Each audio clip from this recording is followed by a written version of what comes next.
जब अमित्या होलिका समाप्त हो गई तो वो हिरण्यकश्यप स्वयं आया लड़ने के लिए, स्वयं तरकीब किया कि अब मैं खुद देखता हूँ कि कैसे इसका भगवान बचाता है। खंबे को लाल किया तब तो एकदम, तो जहाँ अविद्या शांत हो गई तो श्वास ही खंबा है। श्वास जो खंबा है, इस श्वास में कौन सी अग्नि प्रज्वलित हो गई? वो जलाया तो हिरण्यकश्यप ने था, लेकिन प्रहलाद देखते थे कि उसके ऊपर चींटी चल रही है। चींटी को देखा, खंबे, लोहे के खंबे पे लाल हो गया था, उस पर चींटी चल रही थी। तो चित्त ही चींटी है, चित्त शांत हो जाता है, एकाग्र हो जाता है, तो जो विषय रूपी अग्नि है वो योग की अग्नि में परिवर्तित हो जाती है। उसी का ये अगला हिस्सा है। योग रूपी अग्नि प्रज्वलित हो गई, चित्त एकदम शांत सूक्ष्म हो गया, चींटी की तरह चढ़ रहा है, उतर रहा है। कहाँ चढ़ रहा है, उतर रहा है?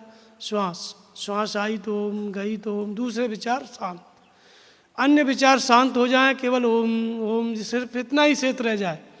इसी को कहते हैं खंबा, स्तंभ। श्वास जो है स्तंभ, जैसे परमहंस महाराज कहते थे कि मेरी श्वास बांस की तरह खड़ी हुई है।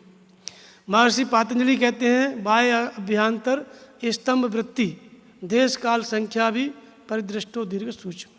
बाहर और भीतर के संकल्प शांत हो गए, श्वास को देखते देखते श्वास स्थिर हो गई नाम जप में।